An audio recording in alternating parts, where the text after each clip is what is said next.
Good morning. We're still in the month of spiritual freedom. I sound like the voice of God. It's with the echo. I loved it. I love it. So funny. So, you know, the hurricane season in this country on the East Coast runs from June 1st to November 30th. And 2004 was a banner year for hurricanes on the East Coast. There were more hurricanes that year than ever since 1964. You have to go back that far in order to find more of them. There were 15 named storms.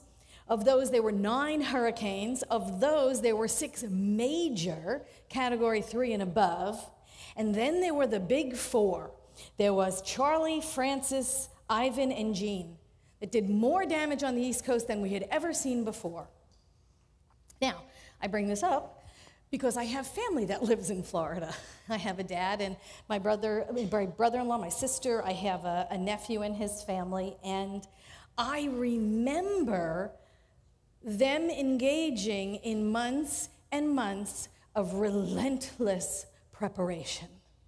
Every single week or week, in and out, there were, put the hurricane shutters up, take the hurricane shutters down. Put the hurricane shutters up, take the hurricane shutters down.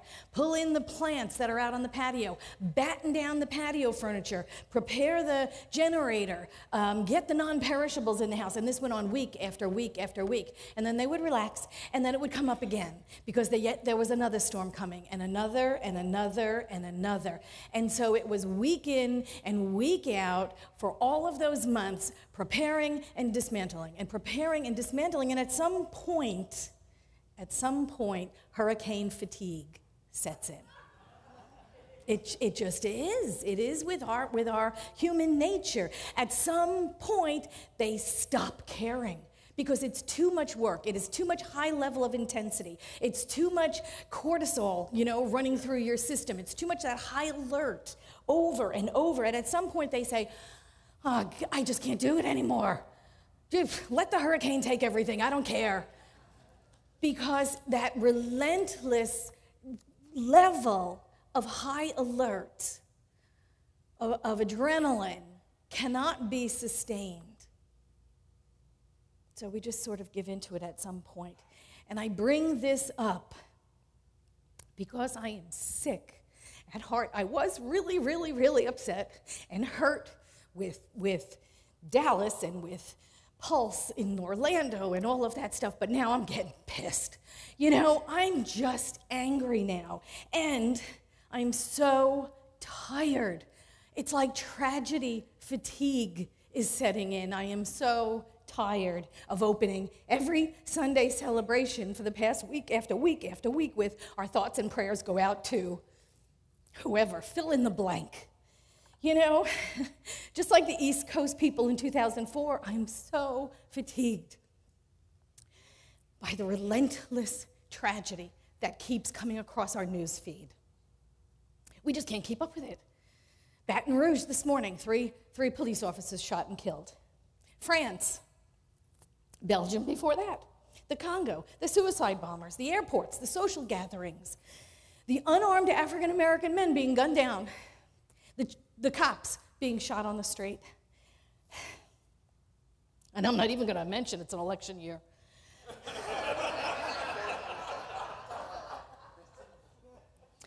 And then on a personal note, we all have our personal tragedy stories, right? Our friends with their diagnosis, our other friends who got laid off, or who did we lose to transition this year? Our best friends or our spouses or our neighbors. And on it goes. On and on it goes. And what is our response? What do we do with that? What do we do with that relentless tragedy fatigue that is setting in? So Ernest Holmes said this in the Science of Mind textbook. He said, stay with the one and never deviate from it. Never leave it for a moment. Nothing can equal this attitude. To desert the truth in the hour of need is to prove we do not know truth. When things look the worst is the supreme moment to demonstrate to ourselves that there are no obstructions. When things look the worst is the best time to work, the most satisfying time. That's our call. That is our call when we're being inundated with this stuff, when we're being inundated. Our faith tradition, our philosophy reminds us all the time, that this is the most satisfying, the most rewarding, the most powerful time to stand in our truth and to do our work, to remain in the truth of we are one. We are one despite conditions, regardless of the conditions, regardless of what it looks like. This is the most important time to absolutely reaffirm the truth and to stand in that. There is no out there. There is no enemy. There is no devil. There is no hell except the hell we put ourselves in when we forget who we are. Now, Ernest Holmes gave a talk. He used to have a radio show. Does anybody know? Ernest Holmes, who is the synthesizer, the founder of this philosophy of ours, this religious science, so Centers for Spiritual Living. He had a weekly radio show called this thing called Life, Sunday mornings for years. And on Sunday, May 28th, 1950, I love this, on his radio show, this thing called Life, his talk was the whole human family. And he said this. He said, everybody wishes to have a friend and be a friend, and everybody wants to be happy. Surely it is intended that we all live together in peace and prosperity, and there is a way through which this can be brought about. Let us then think of some of the things we must do to bring about peace on earth and goodwill toward all. First of all, he's continuing, first of all, we must do away with racial prejudice. For there is really only one race, which is the human race. And while we're all different, we all belong to this one human family. We must learn to respect each other, to know of the needs of the other person, and to realize at the base of every human life, there is a sincere desire to love and be loved. Now, if you want to talk about what our philosophy is, there it is. If someone asks you, well, what do you believe in religious science? You say, we love God, we love each other, we do good work. Real simple, one sentence. We love God, we love each other, we do good work. This was 1950. This was 1950. Ernest Holmes and many others of his contemporaries, they knew truth. They knew truth. There was only race, a human race. That's it. That's all there is. We are dividing ourselves up based on a made-up story somebody told us years and years ago. And all that is a false belief. It is a fear thought. It's as old as humanity itself. When those ancient tribes used to sit around the fire and tell each other stories while peering out into the darkness beyond the perimeter of the firelight and imagine all sorts of things out there in the darkness that were going to sneak in and grab us and drag us away and devour us. That's where those stories come from. We have got to get over that fear thought. We have got to get over the false belief in separation. We have got to know that we are one. We are one human family. Again, I'm going back to Ernest Holmes. He said, if you want to eliminate thoughts of limitation, you must recognize that they have to be eliminated only about yourself. And this is an aside. This is what this teaching teaches us all the time. We must start within. We must start with ourselves. Then it spreads out to all of humanity, but the thoughts must change within ourselves. He goes on to say there's a universal principle that does the rest. We do our work. There is a universal principle that does the rest. You are in mind just like a point in a circle. You are constantly thinking into it and out of it. It is the principle of all life. If that were true, and there could not be a manifestation of a world as we see it, it would be absolutely impossible. If we were not all connected to each other and to life, we couldn't relate to each other. We would only be brains in our own heads. And there would be no reaching out to each other. We wouldn't even know or recognize each other in the world. We are interconnected. We are all one. And as much terror and horror and bad news as we hear, I am telling you right here, right now, there is more good happening in the world.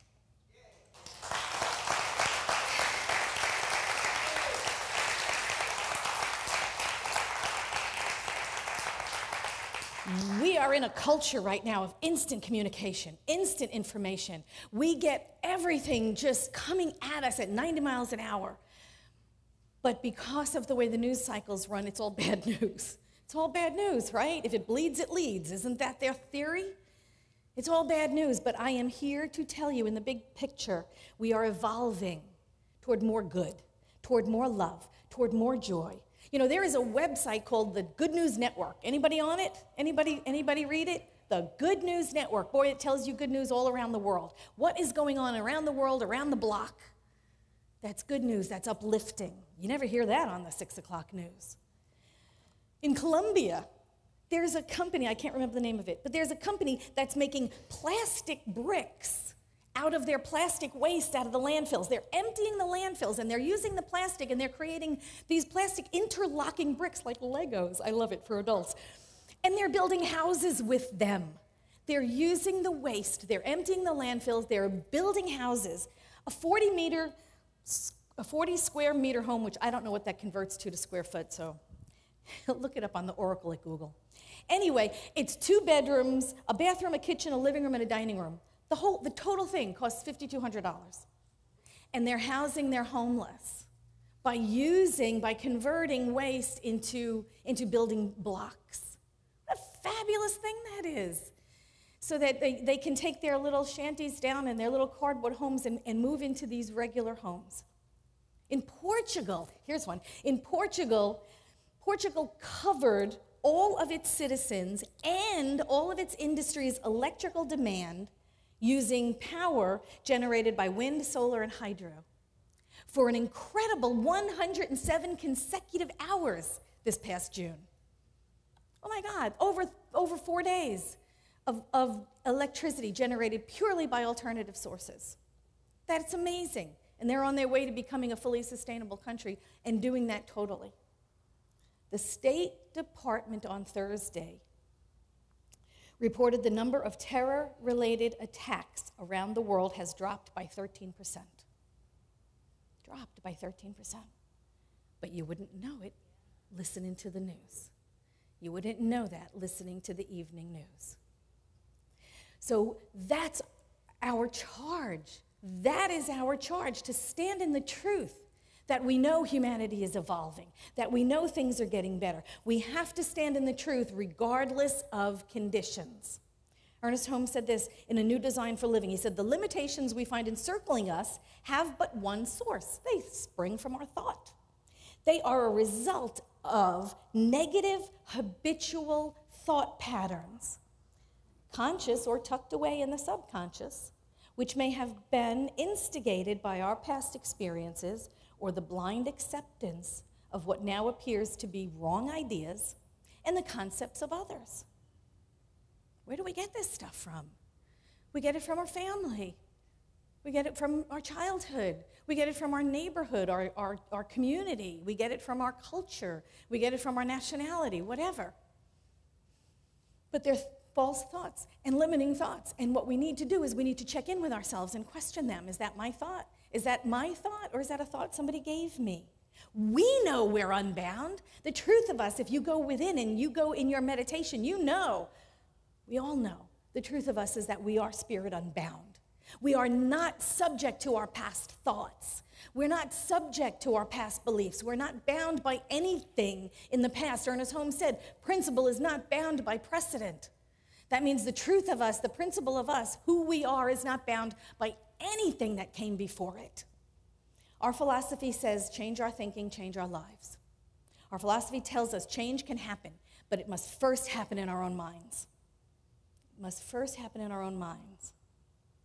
We cannot, even if we wanted to, we cannot change the thoughts of another. We cannot change the mind of another. Anybody married? We know this.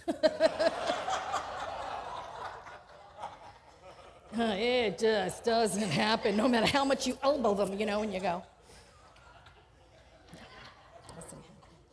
We change our thinking, we change our life. That's the way it goes. It starts from within. It starts within us. And then communities like this spring up because like-minded people come together and they support each other and they find each other, like-minded individuals. And then we start doing the work together.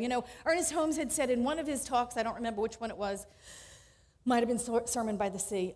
He said, we don't need everybody to think that they are totally unbounded and totally limitless. We need more than just 51%. We just need 51%, and we can transform the world. We just need to push it over into the majority. Then years ago, what's his name? Greg Braden. I don't remember which one of his books, but it was one of them, Spontaneous Healing Nature of Prayer, or one of those. He said he came up with an equation, and he said it's not even 51%. It's the square root of 1% of the Earth's population, as that's all we need. And then if you do that math, I don't remember what that came out to, but it was like a little over 800,000. So you think of 7.5 billion people, if all we need to do is talk about 800,000, that's huge. And that would change the world, and that would convert the world into peace. We change our thinking, we change our lives. We change in communities like this. We change our own thinking, and then who do you touch all week long? You touch how many people? And how many people are changed because of what you said, or intrigued by what you said, or begin to question what you say? And what happens is we begin to then be of service to the world, right? Because we're standing in our truth. We become a lighthouse. We don't run around trying to convert people. We don't do that. But we become a lighthouse, and we shine so brightly that people are attracted to us, and they want what we have, and they question what we do. And the more we receive, the more we give. And the more we give, the more we receive. And we engage in sacred service. And in these ways, we invite others to change their thinking and change their life. Service to others, I love this quote. Service to others is the rent you pay for your room here on earth. Don't you love that? Now, Muhammad Ali may have said that, but I researched it, and Marion Wright Edelman may have said it, and Eldon Tanner may have said it, and Shirley Chisholm may have said it, and Gandhi may have said it, and Joseph Murphy may have said it. So if anybody finds a really definitive answer to that question, I'd love to hear it, because I was never able in all of my research to find exactly if it was said first by anyone. Service to others is the rent you pay for your room here on earth. And like I said, it was said in some iteration by every one of those people, and probably more. I don't know who said it, but it's truth. And truth doesn't really care who said it first, It's just truth. So this is it. We are free. We are free. We are unbound. We were born that way. We didn't do anything to get it. It's a quality of God. It's a quality of God. We are born this way, and no matter what happens to our bodies, it's still truth. No matter what happens to our bodies, it is still truth. Quality of God called freedom. We are free to act, and we are free to act bound. Doesn't that stink? Ernest Holmes in Love and Law said, the only thing which binds us is the thing that frees us. Bondage is freedom. Love and hate are one attitude. Fear and faith are of the same attitude. There is only one mind, there is only one truth, there is only one mental attitude, and there are only different ways of using it to become manifest. So you think of all of these qualities of God on a continuum, like we've been talking about this year. There is only love. You demonstrate the least amount possible, you call it hate. You demonstrate the most amount of love, it's unconditional love, right? It's love of humanity, love of all mankind. But it's only love. There's only one. So what do? In the face of events that look so much, that look so unlike love, unlike joy, unlike unity, what do? What do we do? And you know the answer. And that is we dig in our heels. And we stand in the truth of who we are, regardless of the conditions. And we look anything unlike the qualities of God in the face, and we say, be off with you. Before someone drops a house on you. We stand in the truth of love in the face of hate. We respond to hate with love. We respond to bondage with freedom. We practice random acts of kindness. We stick with what we know is truth regardless of the conditions. And then we start operating like that in the world. You know, smiling at the grumpy cashier. It really messes with them. You have to do that. It just does. Bring some food. Bring an excess bag of dog food to the animal shelter or cat food. Drop off some clothes at a homeless shelter. Serve at a soup kitchen. Make something better in some way for someone. Be the light. Be the light.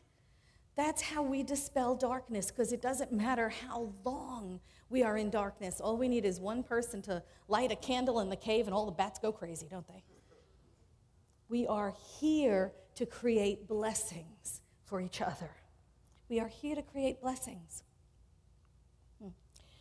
Eleanor Roosevelt said, "The purpose of life is to live it, to taste experience to the utmost, to reach out eagerly and without fear for newer and richer experiences."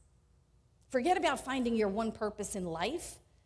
Start where we are, embracing all that we can be right now.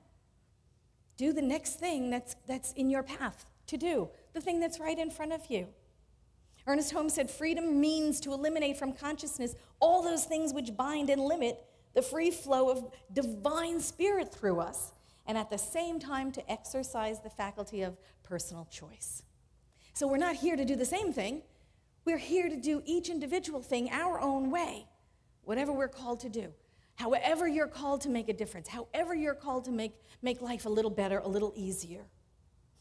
We all wish to be free, he said, and at the same time, we should realize liberty is not license.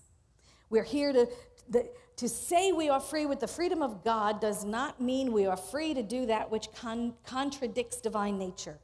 We are free only in the freedom which God is, the freedom to be alive, to enjoy living, to enter the activities of everyday life with enthusiasm and interest.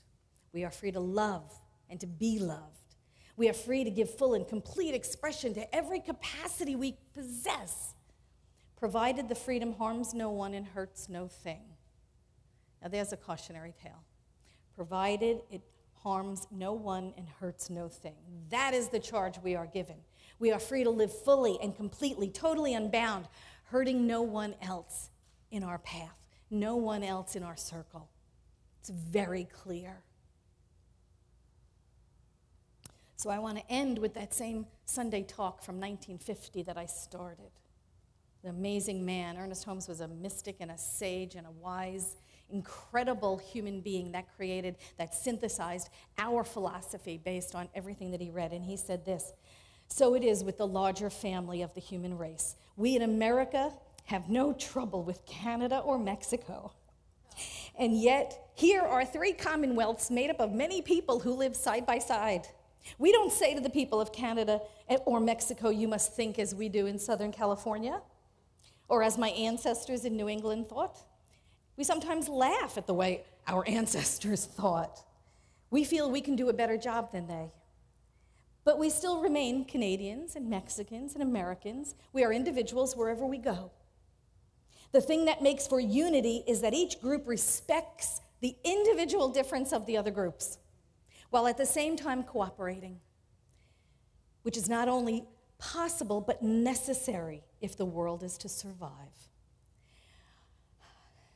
I feel that we each have an individual part in this great scheme of things, and that the most valuable thing any one of us can do today is for each to be a little more certain that he is meeting life with a deeper understanding and sympathy and compassion for others and a greater love for all. Ernest Holmes, 1950. I didn't hear anything there about building a wall.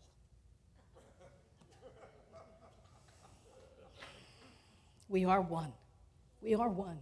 We are one human family, and when we know it, and we really know it, and we live from that truth, we not only change our own minds, we change the world around us, consciousness by consciousness. This is not a race issue. There is only one race, the human race. This is a consciousness issue. This is a consciousness challenge. We are one. We are one. We are one. Thank you.